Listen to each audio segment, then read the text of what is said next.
Assalamualaikum warahmatullahi wabarakatuh. Selamat siang teman-teman.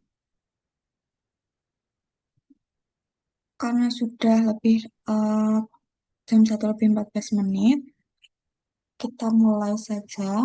Untuk yang belum join, ya segera join. Sebelum memulai kegiatan,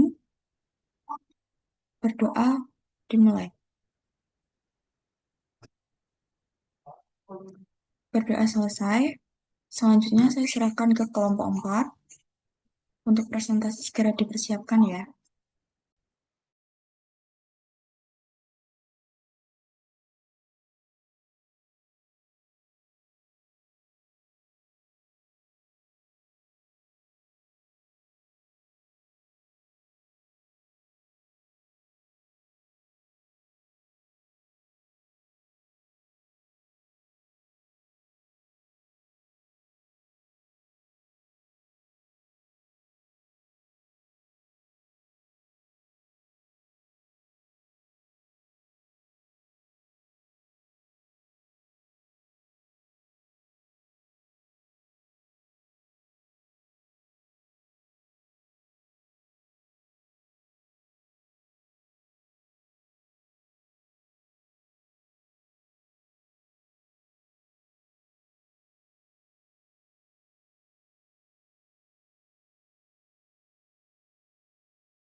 Tes, apakah suara saya dapat terdengar, teman-teman? Dengar. Baik, saya mulai. Assalamualaikum warahmatullahi wabarakatuh. Yang saya hormati Ibu Sri Kamyasi selaku dosen pengampu mata kuliah pendidikan inklusi dan teman-teman Rombek yang sudah hadir pada kesempatan kali ini. Kami dari kelompok 4 akan mempresentasikan materi kami yaitu kurikulum pendidikan inklusi dan peran guru dalam pendidikan inklusi. Sebelum itu, izinkan kami memperkenalkan diri. Saya Isananya Fauzi sebagai moderator, lalu rekan-rekan saya, Edin Tiana Wilasari, Sofi Nur Aini, Zahra Nabila Permatahati, dan Najwa Nur Aziza. Yang akan kita pelajari pada pertemuan kali ini adalah pengertian dan karakteristik kurikulum pendidikan inklusi, lalu tujuan dan fungsi penerapan kurikulum inklusi, lalu peran guru dalam pembelajaran inklusi, lalu kompetensi yang harus dimiliki guru inklusi, yang terakhir adalah tantangan guru dalam pelaksanaan kurikulum inklusi. Yang pertama, pengertian kurikulum pendidikan inklusi. Kurikulum pendidikan inklusi adalah kurikulum yang dirancang untuk mengakomodasi keberagaman peserta didik, termasuk siswa berkebutuhan khusus dalam satu sistem pendidikan yang sama. Inti dalam konsep eh, kurikulum kurikulum pendidikan inklusi adalah merupakan adaptasi dan modifikasi kurikulum nasional berbasis pada prinsip keadilan atau equity, bukan sekedar kesamaan, equality, lalu mengutamakan akses, partisipasi, dan pengalaman belajar bermakna, lalu mengintegrasikan modifikasi dan diferensiasi pembelajaran, dan yang terakhir bersifat fleksibel, dinamis, dan responsif terhadap kebutuhan individu. Next.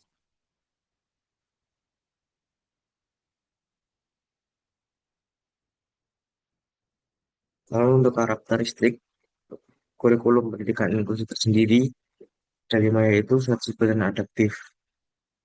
Fleksibel merupakan ciri utama kurikulum pendidikan inklusi, yaitu harus dapat disesuaikan dengan kondisi, kemampuan, dan kebutuhan siswa, tanpa menghilangkan esensi kompetensi inti yang ingin dicapai. Menurut Kurniawati dan kawan-kawan pada tahun 2023 menegaskan bahwa fleksibilitas ini tampak dalam penyesuaian tingkat kesulitan materi, penggunaan media yang variatif, serta modifikasi bentuk evaluasi. Lalu yang kedua, modifikasi dan diferensiasi pembelajaran. Menurut penelitian Nursana pada 2023 menunjukkan bahwa modifikasi kurikulum dalam setting inklusi mencakup penyederhanaan indikator pencapaian kompetensi, lalu penyesuaian kedalaman materi, lalu penggunaan metode multisensori, lalu alternatif bentuk penilaian.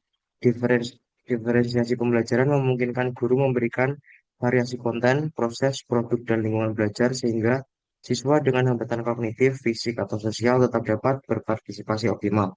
Nah, yang ketiga ada berorientasi pada asesmen individu. Kurikulum inklusi tidak dapat dilepaskan dari asesmen diagnostik. Perencanaan pembelajaran dalam pendidikan inklusi harus diawali dengan identifikasi kebutuhan siswa sehingga pembelajaran tidak bersifat generalisasi. Program pembelajaran individual menjadi salah satu wujud konkret dari karakteristik ini. Yang keempat, berbasis prinsip equity dan partisipasi aktif. Hasanah pada tahun 2025 menjelaskan bahwa kurikulum inklusi bertujuan menciptakan sistem pendidikan yang tidak hanya menerima siswa disabilitas secara administratif, tetapi juga menjamin keterlibatan mereka dalam proses belajar. Oleh karena itu, karakteristik kurikulum inklusi menuntut adanya sistematik seperti kebijakan sekolah, budaya kelas yang inklusif, dan penyediaan sumber daya yang memadai. Lalu yang terakhir adalah kolaboratif dan interdisipliner. Implementasi kurikulum inklusi membutuhkan kolaborasi antara guru, kelas, guru pendamping khusus, orang tua, serta tenaga profesional lainnya. Rijal pada tahun 2023 menyatakan bahwa manajemen kurikulum inklusi yang efektif selalu melibatkan kerja tim dalam perencanaan dan evaluasi pembelajaran. Next.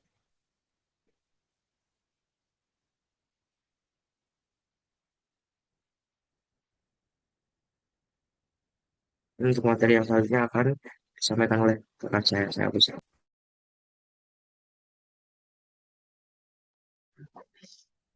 Baik, untuk selanjutnya ada tujuan penerapan kurikulum inklusi.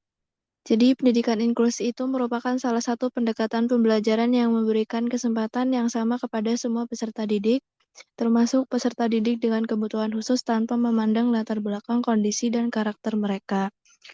Jadi pendidikan inklusi itu bertujuan memberikan layanan pendidikan yang setara bagi anak berkebutuhan khusus, serta menghapus diskriminasi dalam pendidikan. Prinsipnya itu, setiap anak berhak belajar bersama tanpa memandang perbedaan. Next.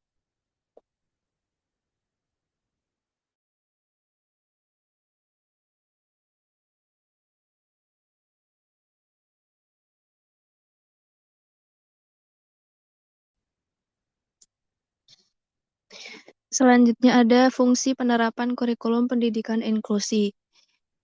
Yang pertama itu kurikulum membantu peserta didik, termasuk anak kemudian mengembangkan kemampuan serta mengatasi hambatan belajar secara optimal. Yang kedua, menjadi acuan bagi guru dan orang tua dalam merancang serta melaksanakan program pendidikan yang sesuai dengan kebutuhan siswa. Yang ketiga, menjadi dasar bagi sekolah dalam menyelenggarakan pembelajaran yang adil, fleksibel, dan responsif terhadap keberagaman. Dan yang terakhir, menumbuhkan sikap toleransi, kerjasama, dan penghargaan terhadap perbedaan sejak dini untuk membentuk masyarakat yang inklusif. Next. Baik, untuk materi selanjutnya akan dilanjutkan oleh rekan saya. Selanjutnya ada peran guru dalam pendidikan inklusif. Peran guru dalam pembelajaran inklusi, kegiatan belajar mengajar secara singkat dapat dipaparkan sebagai berikut. Yang pertama, guru berperan sebagai fasilitator lingkungan belajar yang suportif dan inklusif. Mereka berupaya menciptakan suasana kelas yang menghargai keberagaman, mendorong kolaborasi antar siswa, serta menumbuhkan empati dan toleransi di antara siswa reguler terhadap teman-teman mereka yang berbeda. Kemudian yang kedua ada guru berperan sebagai kolaborator strategis. Kolaborasi dengan tim inklusif, guru perlu bekerja sama dengan tim inklusif yang melibatkan tenaga pendidik, staf pendukung,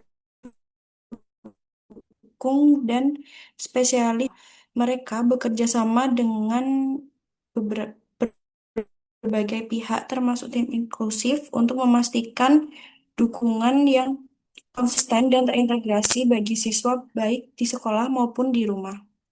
Kemudian yang ketiga ada Guru juga mengemban peran sebagai agen pemberdaya dan motivator.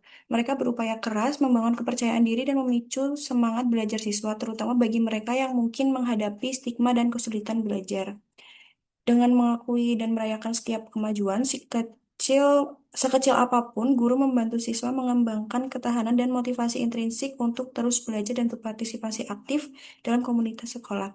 Yang terakhir ada guru berperan sebagai pembimbing, di mana guru merupakan pembimbing siswa untuk menjadi manusia dewasa yang mampu berkompetisi dengan manusia lainnya.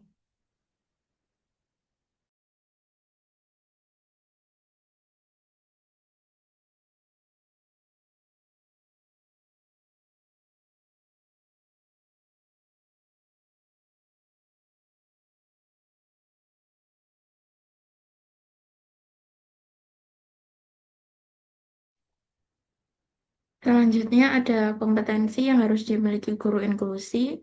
Yang pertama ada kompetensi pedagogik inklusif.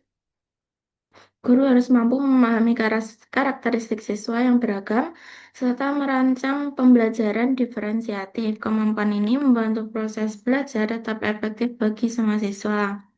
Yang kedua, kompetensi profesional. Guru perlu menguasai materi dan strategi pembelajaran adaptif sesuai kebutuhan siswa. Penguasaan ini memungkinkan guru memberikan layanan belajar yang tepat dan bermakna.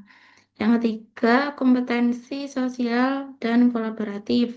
Guru harus mampu bekerja sama dengan orang tua, tenaga ahli, dan lingkungan sekolah. Kolaborasi ini perlu untuk mendukung perkembangan akademik dan sosial siswa. Yang keempat, kompetensi identifikasi dan asesmen. Guru perlu mengenali kebutuhan, potensi, dan hambatan belajar siswa. Hasil identifikasi digunakan untuk menentukan strategi pembelajaran yang sesuai. Yang kelima, kompetensi adaptif dan inovatif. Guru dituntut kreatif, memanfaatkan metode dan teknologi pembelajaran. Sikap adaptif membantu guru menyesuaikan pembelajaran dengan perubahan kebutuhan siswa dan perkembangan zaman. Yang terakhir, sikap positif terhadap inklusi. Guru perlu memiliki sikap terbuka, empati, dan penerimaan terhadap keberagaman siswa. Sikap positif ini mendukung terciptanya lingkungan belajar yang ramah dan inklusif. Next, selanjutnya saya serahkan ke rekan saya. Baik, selanjutnya ada tantangan guru dalam pelaksanaan kurikulum inklusi. Berdasarkan tinjauan literatur dari Jurnal Madrasah Ibtidaiyah, terdapat beberapa pilar utama yang menjadi tantangan nyata bagi guru dalam melaksanakan kurikulum inklusi di sekolah umum.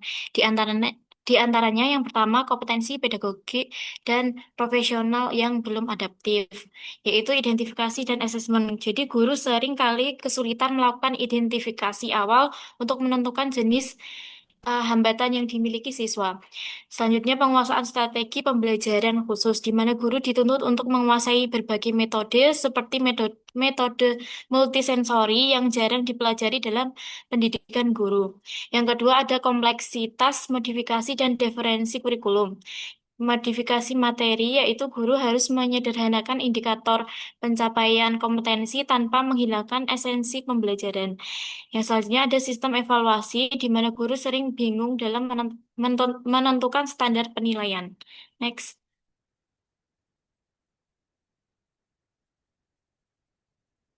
Selanjutnya, yang ketiga, terdapat kendala manajerial dan operasi di kelas, di mana beban kerja dan rasio siswa pengelolaan kelas dalam jumlah siswa besar, seperti contohnya itu 30-40 siswa, di mana terdapat satu atau dua anak berkebutuhan khusus atau ABK menciptakan beban kerja ganda. Yang selanjutnya, ketidakadaan guru pendampingan khusus atau GBK. Banyak sekolah inklusi yang belum memiliki GBK. Yang keempat, ada tantangan psikologi dan etika diri. Faktor internal guru memegang peran kunci. Yang pertama, rendahnya kepercayaan diri karena kurangnya pelatihan. Banyak guru yang merasa tidak mampu atau takut melakukan kesalahan dalam menangani ABK. Kemudian resistensi terhadap perubahan, di mana perubahan dari sistem seagres segregatif ke inklusi memerlukan pergeseran paradigma. Yang terakhir ada keterbatasan sarana pendukung dan kolaborasi. Yang pertama itu media pembelajaran yang minim. Jadi guru kesulitan menjelaskan konsep abstrak kepada ABK, misalnya kepada tunanetra atau tunarungu karena ketidakadaan media pembelajaran yang aksesibel seperti buku braille atau alat peraga taktil. Selanjutnya kolaborasi multidisiplin. Jadi guru seringkali bekerja sendiri. Minimnya ruang diskusi dengan psikolog, dokter, atau orang tua membuat guru kehilangan arah dalam memantau perkembangan-perkembangan psikologis dari medis siswa yang berdampak pada proses pembelajaran. Next. Selanjutnya saya serahkan kepada moderator.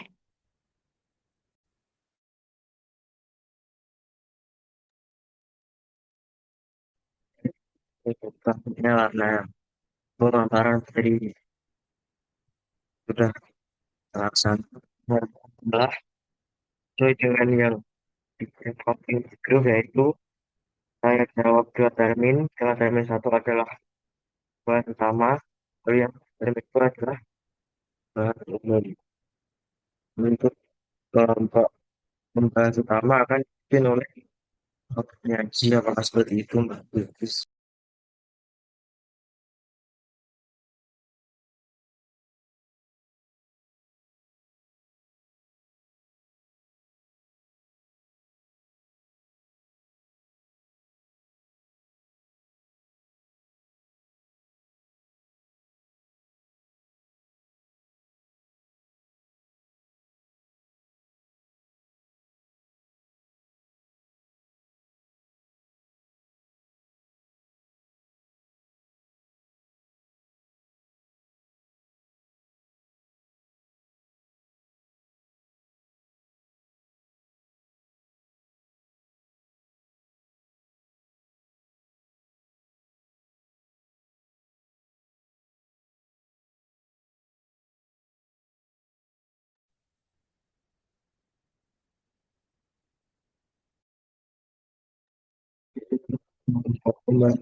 Ini untuk kami beberapa tugas bisa saya sering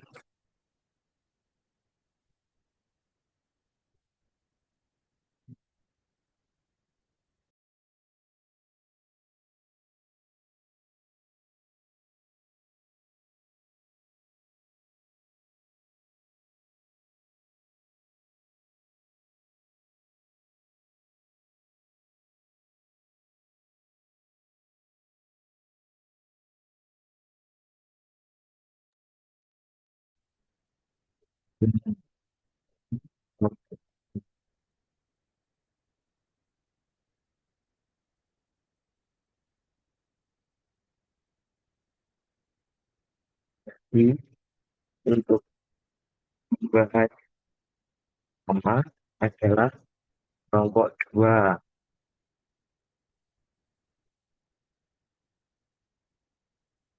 Kelompok dua apakah sudah pernah menjadi kelompok membahas kelompok dua Belum, Mas Isan. apa? Eh, gimana? Belum. Ya, baik. Kelompok membahasnya kelompok dua untuk termin satu, dan untuk termin dua adalah teman-teman lain yang mau tanya. Terus,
Jadi ini untuk yang sudah resen adalah kelompok dua semua ya.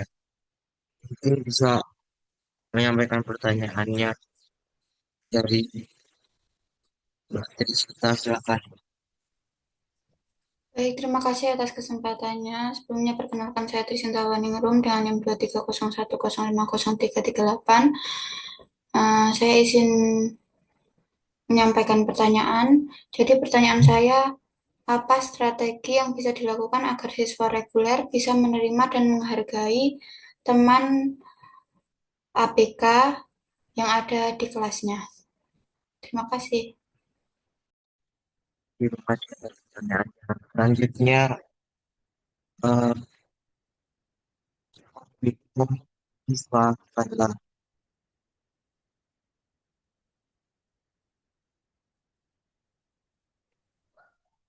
Sebelumnya, terima kasih atas kesempatannya. Perkenalkan saya Nia Karlina dengan NIM 23010503331. Izin bertanya, tadi kelompok penyaji menjelaskan bahwa terdapat tantangan pada kompetensi pedagogik dan profesi guru khususnya dalam hal identifikasi dan asesmen awal.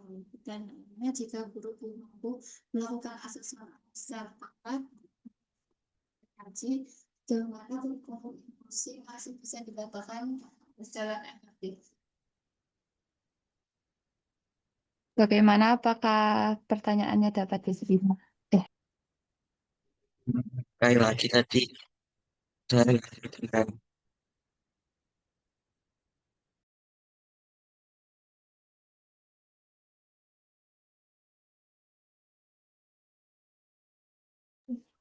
Baik, selanjutnya saya izin bertanya. Dari kelompok 2, dalam pelaksanaan pendidikan inklusi terdapat ketidaksesuaian antara program yang dirancang sekolah dengan kebutuhan nyata peserta didik berkebutuhan khusus. Nah, bagaimana peran kurikulum inklusi sebagai pedoman dapat digunakan untuk mengevaluasi dan memperbaiki program tersebut? Apakah sudah bisa dipahami? sudah bisa diwakili. Dan selanjutnya ahli biara sebab secara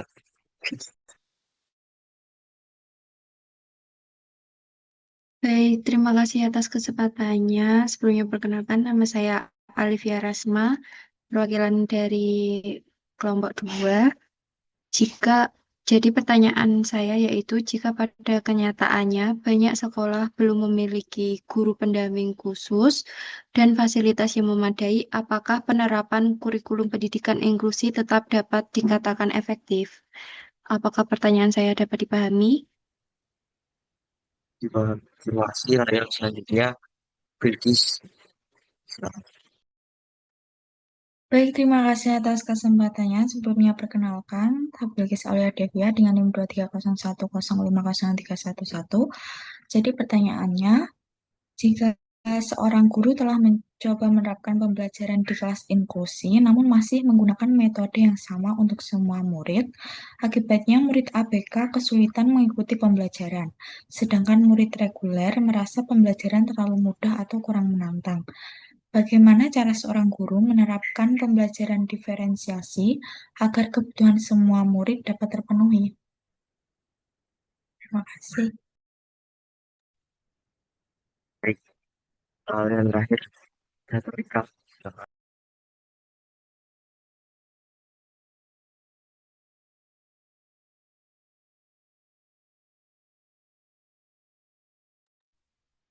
Silakan Mbak Catur. Mohon maaf, tidak bisa on kamera.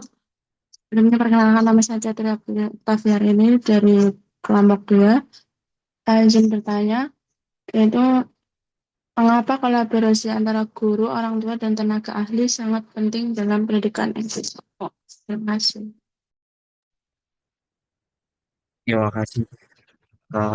Karena dari semua anggota kelompok dua sudah menyampaikan pertanyaan, mungkin kalau kami meminta sedikit waktu untuk diskusikan jawabannya.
sebelum menjawab pertanyaan, teman-teman juga masih menuliskan jawabannya, mungkin dari kelompok kami akan melakukan sesi ice breaking terlebih dahulu ya teman-teman. Untuk pertanyaan tegas, silakan.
Jadi kelompok kami eh, membutuhkan 3 partisipan, mungkin bagi teman-teman yang bersukarela untuk mengikuti sesi ice breaking ini bisa raise hand.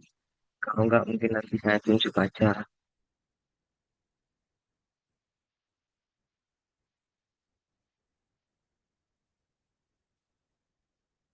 Karena tidak ada yang mau untuk mengefisiensi waktu juga. Hari ini tanggal 2 bulan 4, absen 2, lalu 4, Ahmad 26. Bisa raise hand terlebih dahulu.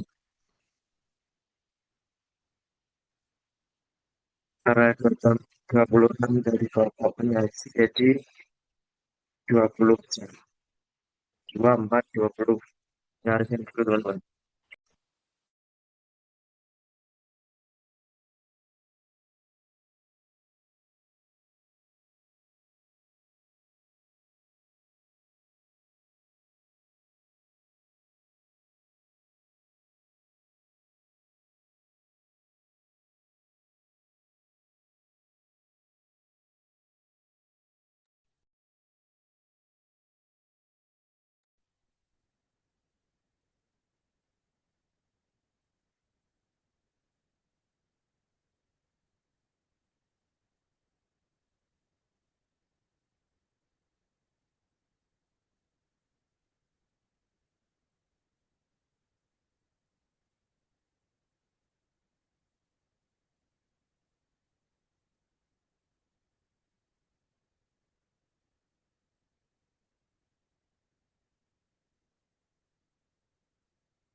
Semoga suara saya dapat terdengar, teman-teman.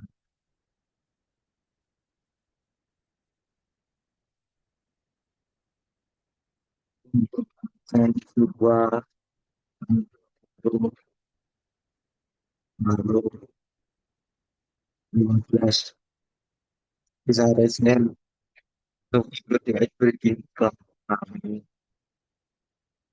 buat kerjasamanya.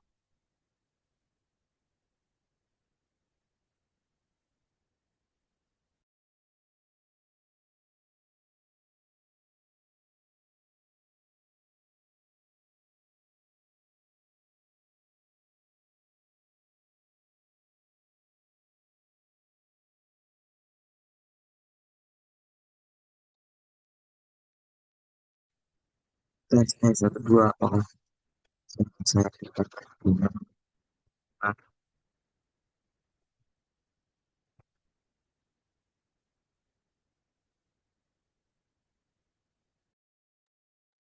Mohon maaf Mas Isan, suaranya terputus-putus. Pengalaman untuk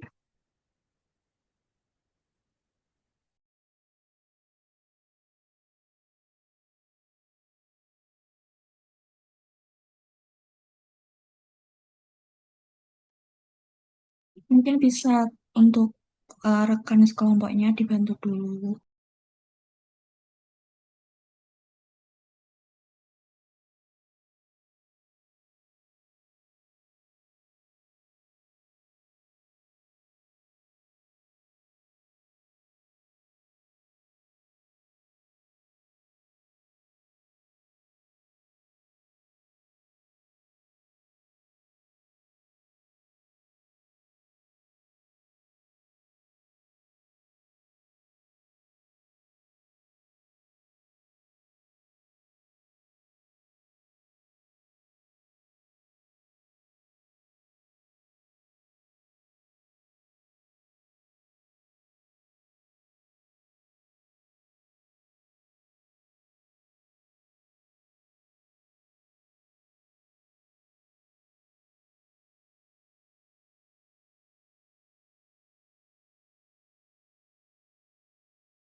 Baik, Mbak Rahmatus Sabila boleh memilih mau nomor berapa, Mbak?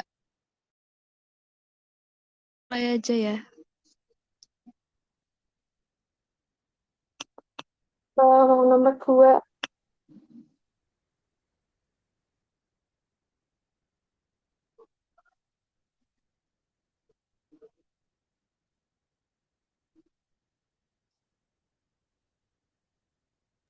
Nyambung.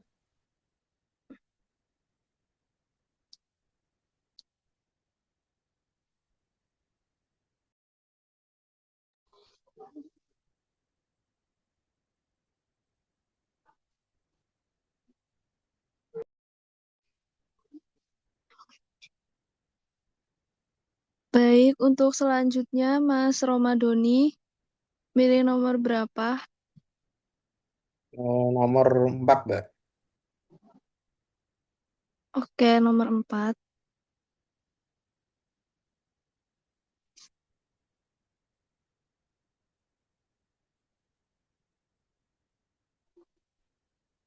Jawabannya yang mana? C, Mbak.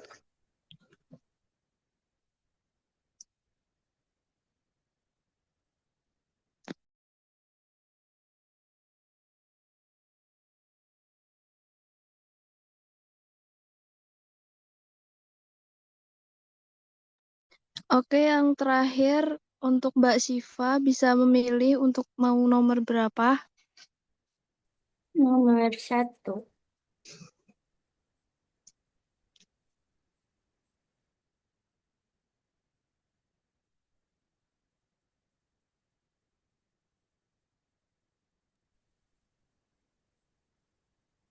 C.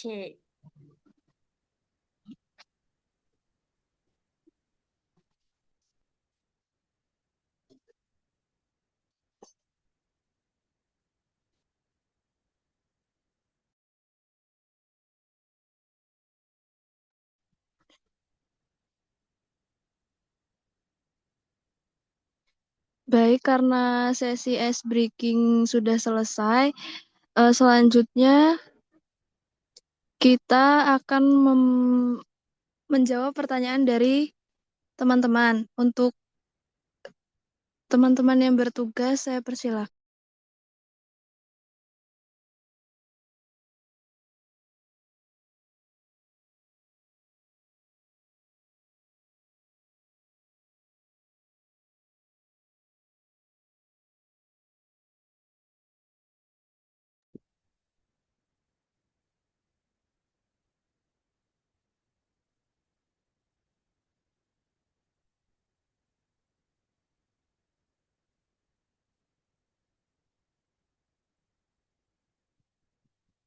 Izin menjawab pertanyaan Mbak Trisinta. Pertanyaannya, apa strategi yang bisa dilakukan agar siswa reguler bisa menerima dan menghargai teman ABK? Dari kelompok kami, strategi agar siswa reguler menerima dan menghargai teman ABK yang pertama, menanamkan nilai empati sejak awal melalui cerita, video, atau diskusi sederhana tentang keberagaman. Yang kedua, memberikan pemahaman tentang ABK secara sederhana agar tidak terjadi salah paham atau sikap mengejek. Yang ketiga, menerapkan pembelajaran kolaboratif dengan kelompok campuran agar siswa saling mengenal dan bekerja sama. Yang keempat, guru menjadi teladan dalam bersikap menghargai, sabar, dan tidak diskriminatif. Yang kelima, memberikan penguatan positif kepada siswa yang menunjukkan sikap menghargai teman. Yang keenam, menciptakan budaya kelas yang inklusif dengan aturan saling menghargai dan membantu. Yang ketujuh, mengadakan refleksi dan diskusi agar siswa memahami pentingnya menghargai perbedaan. Bagaimana Mbak Trisinta? Apakah jawaban dapat diterima? Baik, terima kasih atas jawabannya. Jawaban dapat saya terima, dapat sedikit saya simpulkan. Jadi, strategi yang dapat diterapkan yaitu menanamkan empati dan pemahaman tentang keberagaman, memberikan edukasi tentang ABK, serta membiasakan kerjasama melalui pembelajaran kelompok. Terima kasih atas jawabannya. Selanjutnya saya akan menjawab pertanyaan dari Mbak Alivia. Pertanyaannya, jika pada kenyataannya banyak sekolah belum memiliki guru pendamping khusus atau GPK dan fasilitas yang memadai, apakah penerapan kurikulum pendidikan inklusi tetap dapat dikatakan efektif? Jadi menurut kelompok kami, penerapan kurikulum inklusi belum sepenuhnya efektif jika tidak didukung dengan GPK dan fasilitas yang memadai, karena kebutuhan siswa berkebutuhan khusus atau ABK tidak dapat terlayani secara optimal. Guru kelas akan mengalami beban ganda sehingga pembelajaran kurang maksimal. Namun, pendidikan inklusi tetap bisa berjalan secara terbatas apabila guru mampu beradaptasi, misalnya dengan menerapkan pembelajaran diferensiasi, memodifikasi materi dan penilaian, serta bekerja sama dengan orang tua.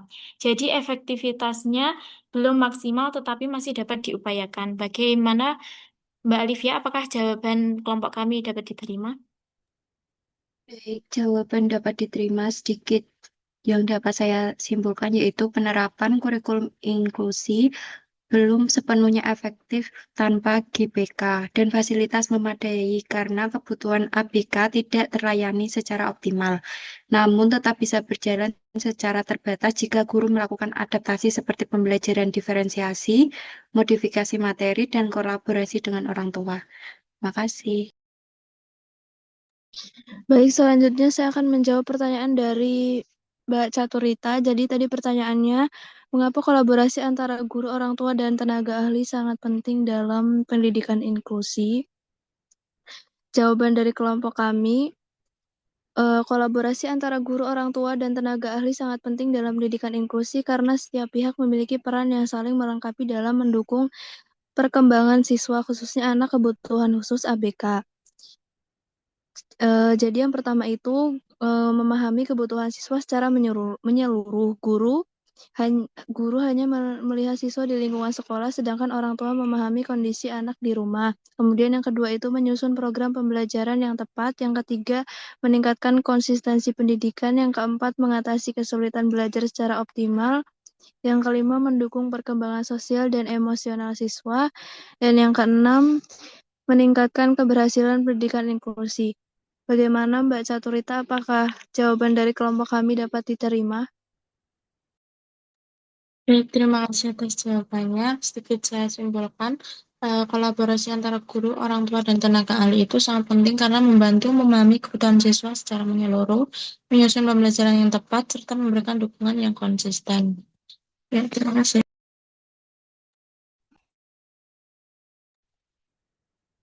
Selanjutnya, yang akan menjawab pertanyaan dari Mbak Nisa. Pertanyaannya adalah, dalam pelaksanaan pendidikan inklusi terdapat ketidaksesuaian antara program yang dirancang sekolah dengan kebutuhan nyata peserta didik.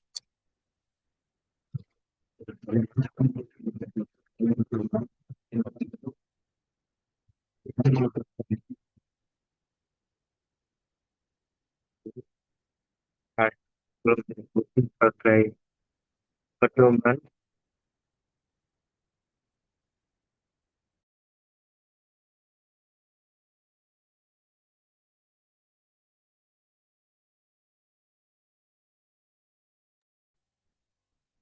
Baik, dikarenakan rekan saya terkendala sinyal, saya akan menjawab pertanyaan dari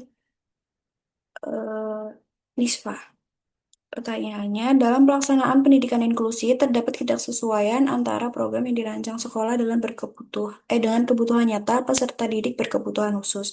Bagaimana peran kurikulum inklusi sebagai pedoman dapat digunakan untuk mengevaluasi dan memperbaiki program tersebut? Peran kurikulum inklusi sebagai pedoman untuk mengevaluasi dan memperbaiki program pendidikan inklusi adalah yang pertama sebagai acuan evaluasi program. Kurikulum inklusi digunakan untuk menilai apakah program yang dijalankan sudah sesuai dengan prinsip keberagaman dan kebutuhan individu ABK. Lalu yang kedua adalah mengidentifikasi kesenjangan, membandingkan antar program yang dirancang dengan kebutuhan nyata siswa, sehingga terlihat bagian yang belum sesuai atau kurang efektif. Lalu yang ketiga ada dasar penyesuaian pembelajaran. Kurikulum inklusi membantu guru menyesuaikan tujuan, materi, metode, dan penilaian agar sesuai dengan kemampuan dan kebutuhan ABK. Yang keempat ada mendorong penggunaan asesmen berkelanjutan. Guru melakukan evaluasi secara terus-menerus untuk memantau perkembangan siswa dan menyesuaikan program pembelajaran. Yang kelima ada sebagai pedoman perbaikan program. Hasil evaluasi digunakan untuk memperbaiki strategi, layanan, dan pendekatan agar lebih tepat sasaran dan inklusif. Dan yang terakhir ada menjamin layanan yang adil dan setara. Kurikulum inklusi memastikan semua siswa termasuk ABK mendapatkan kesempatan belajar yang sesuai dan bermakna. Apakah jawaban dapat diterima? Baik, dapat saya terima dan dapat saya simpulkan sedikit. Kurikulum inklusi berperan sebagai pedoman untuk mengevaluasi kesesuaian program dengan kebutuhan peserta didik berkebutuhan khusus, mengidentifikasi kesenjangan, serta menjadi dasar penyesuaian tujuan, materi, metode, dan penilaian pembelajaran. Selain itu, kurikulum ini mendorong asesmen berkelanjutan dan menjadi acuan dalam memperbaiki program agar lebih efektif, adaptif, serta menjamin layanan pendidikan yang adil dan setara bagi semua siswa. Terima kasih. Baik, selanjutnya saya akan menjawab pertanyaan dari Nia Karlina. Pertanyaannya, tadi kelompok penyaji menjelaskan bahwa terdapat tantangan pada kompetensi pedagogik dan profesional guru, khususnya dalam hal identifikasi dan asesmen awal. Jika guru belum mampu melakukan asesmen awal secara tepat, menurut kalian sejauh mana kurikulum inklusi masih bisa dikatakan berjalan efektif? Jawaban dari kelompok kami, jika guru belum mampu melakukan asesmen awal secara tepat, kurikulum inklusi tetap berjalan secara administratif, namun kehilangan efektivitas substantifnya. Berikut adalah 3 poin utamanya. Yang pertama ada kehilangan arah diferensiasi. Tanpa asesmen awal, guru tidak punya peta untuk melakukan modifikasi kurikulum. Kemudian yang kedua ada inklusi baru sebatas fisik. Efektivitasnya hanya sebatas inklusi sosial, namun inklusi akademik gagal tercapai karena materi pelajaran tidak mampu menjangkau level kemampuan anak. Dan yang terakhir ada hanya bersifat trial and error. Kurikulum tetap berjalan, namun guru akan terus menebak-nebak metode yang cocok. Hal ini membuang waktu dan beresiko menghambat perkembangan potensi maksimal siswa. Kurikulum inklusi menjadi tidak efektif secara optimal karena asesmen awal adalah fondasi untuk menentukan individualis education program.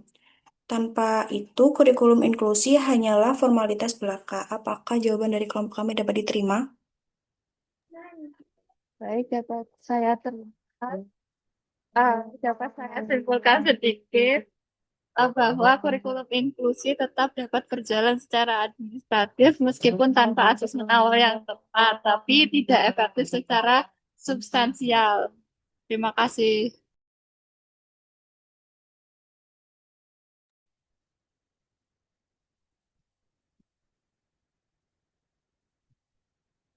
Selanjutnya, saya akan menjawab pertanyaan dari Mbak Bilkis. Pertanyaannya, seorang guru telah mencoba menerapkan pembelajaran di kelas inklusi, namun masih menggunakan metode yang sama untuk semua siswa. Akibatnya, siswa ABK kesulitan mengikuti pembelajaran, sedangkan siswa reguler merasa pembelajaran terlalu mudah atau kurang menantang. Kemudian, bagaimana cara guru menerapkan pembelajaran diferensiasi agar kebutuhan siswa dapat terpenuhi? Jawaban dari kelompok kami yang pertama, dapat melakukan asesmen awal, mengidentifikasi kemampuan, kebutuhan, dan gaya belajar siswa. Yang kedua, ada diferensiasi konten, menyesuaikan materi di mana siswa ABK mendapat materi yang lebih sederhana, sedangkan siswa reguler mendapat pengayaan. Yang ketiga, diferensiasi proses menggunakan berbagai metode, visual, auditori, kinestik, agar semua siswa dapat memahami materi. Yang keempat, diferensiasi produk, memberikan variasi tugas sesuai kemampuan.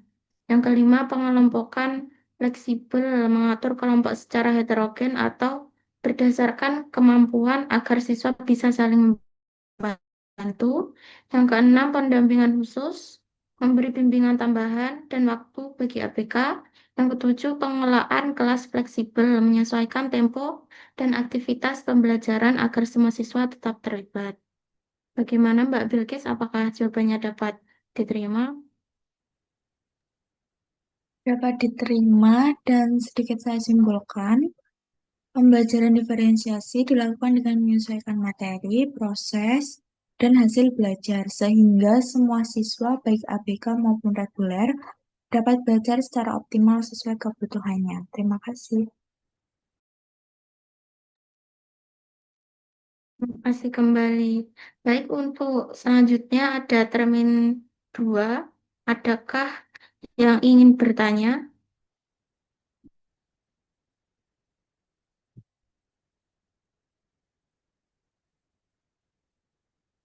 Yang ingin bertanya bisa raise hand. Tidak ada.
Baik, selanjutnya karena tidak ada yang bertanya, langsung ke kesimpulan. Kesimpulan diskusi pada hari ini, kurikulum pendidikan inklusi merupakan kurikulum yang dirancang secara fleksibel dan adaptif untuk mengakomodasi keberagaman peserta didik, termasuk anak ABK, agar memperoleh layanan pendidikan yang setara tanpa diskriminasi. Penerapan kurikulum inklusi bertujuan memberikan kesempatan belajar yang sama, mengembangkan potensi siswa secara optimal, serta menanamkan nilai toleransi, empati, dan penghargaan terhadap perbedaan sejak dini. Dalam pelaksanaannya, guru memiliki peran yang sangat penting sebagai fasilitator pembimbing, kolaborator, dan motivator dalam menciptakan lingkungan belajar yang ramah dan mendukung seluruh siswa. Untuk itu, guru perlu memiliki kompetensi pedagogik, profesional, serta kemampuan melakukan identifikasi, asesmen, dan modifikasi pembelajaran sesuai kebutuhan siswa. Sikap positif terhadap pendidikan inklusi juga menjadi faktor penentu keberhasilan. Namun, pelaksanaan kurikulum inklusi masih menghadapi berbagai tantangan seperti keterbatasan kompetensi dan pelatihan guru, minimnya guru pendamping khusus, beban kerja yang tinggi, serta kurangnya sarana pendukung. Oleh karena itu, diperlukan dukungan dari berbagai pihak agar pendidikan inklusi dapat berjalan secara optimal. Baik, terima kasih. Mohon maaf apabila ada tutur kata yang salah. Sekian dari kelompok kami. Wassalamualaikum warahmatullahi wabarakatuh. Selanjutnya saya serahkan ke Mbak Kunti. Sebelum diakhiri, dokumentasi dulu ya teman-teman. Silahkan on cam.